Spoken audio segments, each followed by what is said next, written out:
Did I volunteer for this? And I keep questioning after the first mission and even the first 4 or 5 missions I still, until this day, I don't remember volunteering, but thank you for whoever volunteered me. And that's another story. I have no idea who it was,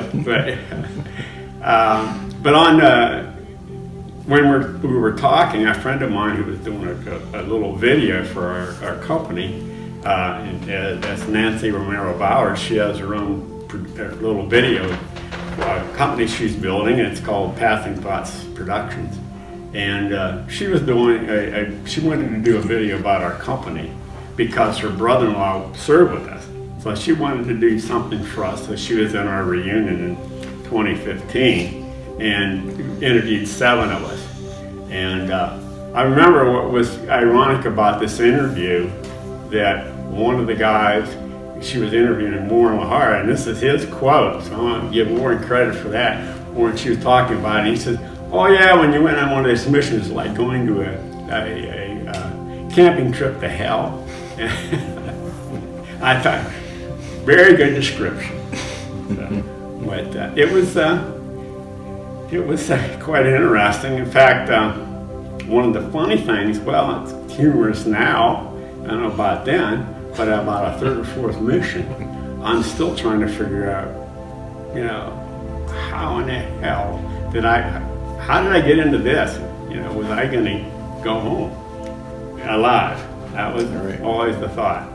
And we were inserted late in the afternoon, and it was triple canopy, and we're moving into this really heavily camouflage, wooded or jungle. We were in a jungle, and we're actually at the top of a very sheer,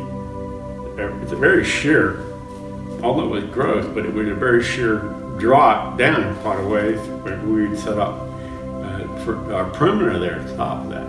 Well, about 9:30 at night, I hear this ungodly and crashing and banging. What the hell? And one guy said, "Well, you're in the jungle, I said, "Yeah."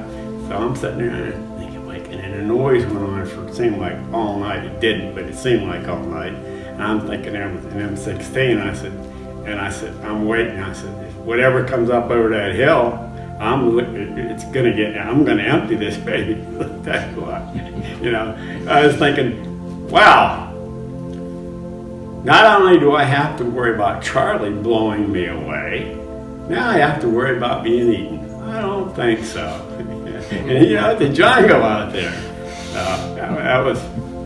I remember that. Yeah, it was a jungle. And it's a very unusual country.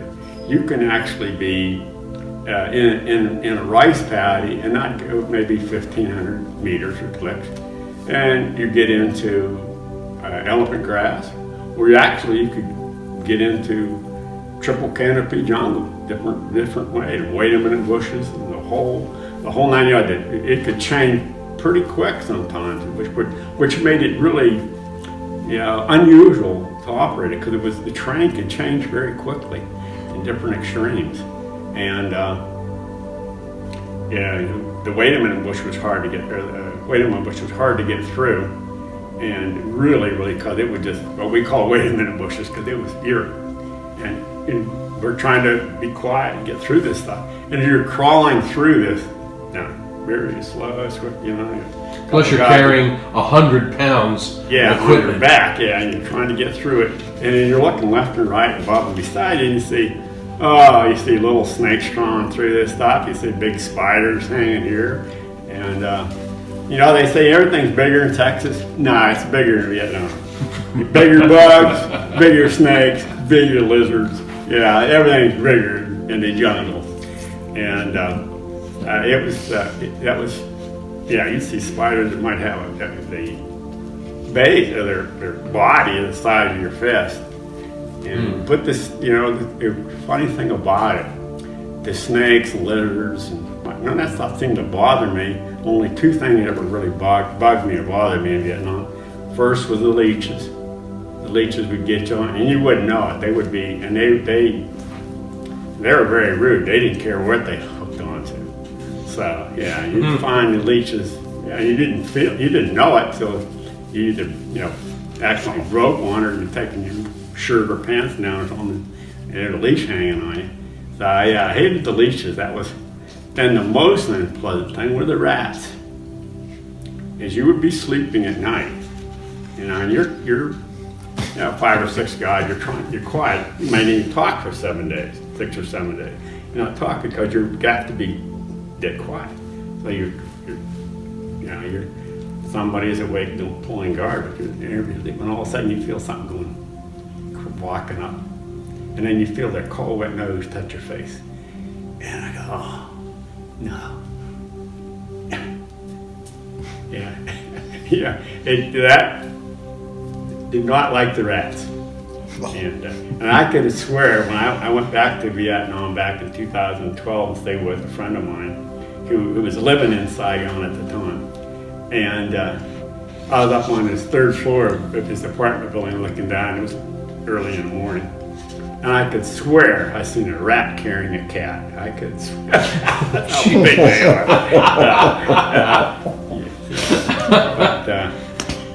But it was quite. And the cat looked confused. Yeah, it was quite interesting going back. That's for sure.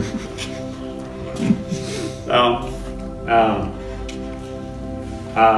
when we first started to get back to pulling missions, in the first part of December, I started pulling missions for the company in December and January, and they were still getting a lot of there was still a lot of movement and stuff like that. But in fact, later into January, before the offensive actually broke out, one of the teams that were heavily camouflaged were close to a trail, and all of a sudden they hear a lot of movement in the middle of the night. And they started counting, the NBA and our VC coming by them at a pretty good clip. They quit counting after 115.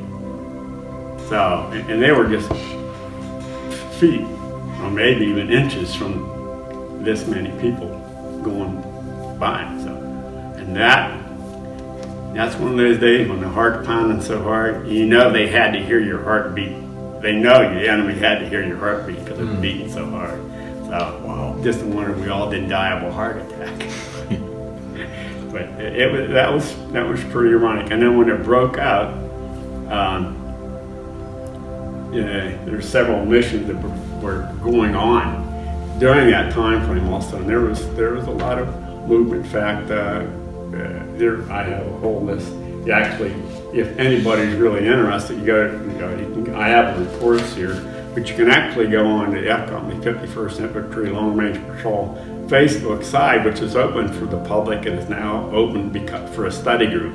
You can look at all these missions in the photo sections if you want, listen to the stories, whatever. So there's a lot of information there about that. And it was my first mission. I was wondering when I wrote about my first mission. In fact, I've written about 4 missions, and they're the ones that were most significant. But when I look back at it, all of them were significant because I pulled 20 missions when I was in F Company, and then when I was transferred into P Company, so I got another 8 missions before I left the country. But in my very first mission, we went out after a bomb strike assessment, and we went late in the afternoon, got inserted, and this was my first mission. I'm still, what the hell was going on? What have I gotten myself into? And I think, well, I better watch and hear and listen and see what everybody's doing. If they've been doing it for 5 months or 4 or 5 months. So if I want to survive, I better be learning real quick, how and all they were doing, and they were surviving. So they had something to teach me. And so it was. It got dark, and it was I'm thinking, close to 6:30, 7 o'clock in the evening, and a VC came running straight at us, and one of the team members opened fire and dropped him. Well, he was still alive, so our team leader, and maybe I shouldn't mention his name, but I'm going to. Yeah, should I or shouldn't I? It's up to you. Okay, well, the team leader was my Staff Sergeant David Carter. And that was the only time I went to the field with David Carter. But anyhow, he called back headquarters and said that we had made contact. We have a prisoner badly wounded and would like to be extracted. And they said, okay, but it's going to be a while. And now you have to get back to the LZ through the jungle at night, carrying a prisoner that's badly wounded.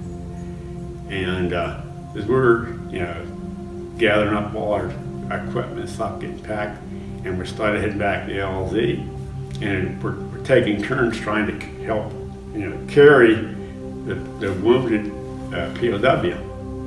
And now my jungle fatigues, this is my first mission. So when we went in, it was very, very hot. So my fatigues were soaked, they were soaked with sweat. But now it's getting cold. So now I'm cold, my fatigues are cold, because it gets dark. It got dark, got cold, and you don't think about it, but it gets cold at night, just like out here in the jungle, or out here in the desert, it cools down. So I got cold jungle fatigues on, and it was so surreal because as I'm carrying this badly wounded guy, his warm, I could feel his warm blood running on me. And that was pretty. Knew it was the real deal then. So, and we get back to the LZ, and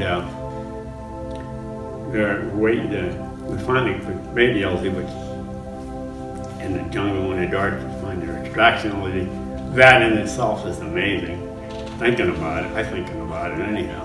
We got back to our extraction LZ, and first Sergeant Carter, team leader, handed me this strobe light, and he says, hold it straight up as high as you can and flip it on. I go, oh shit, I've got to turn this light on. I'm going to stand up here high as I can reach, turn on the strobe light so the choppers can see exactly where we are. And I'm thinking, well, am I going to bide here because I'm holding it straight up? I'm going to let it go this way or that way. I'm holding it straight up. So is this going to be my first and last mission? So you come in, chopper, got in there, I flipped that, I sent that chimp, I flipped that straight. When we got on the chopper, got the hell out of there. And we took the prisoner right to the medevac hospital right away. And he was still alive, but I don't know how. He was still alive when we dropped. I don't know if he survived his wounds or not. At that point, but that was my first mission. I'm thinking, this is pretty unusual to do what we were doing.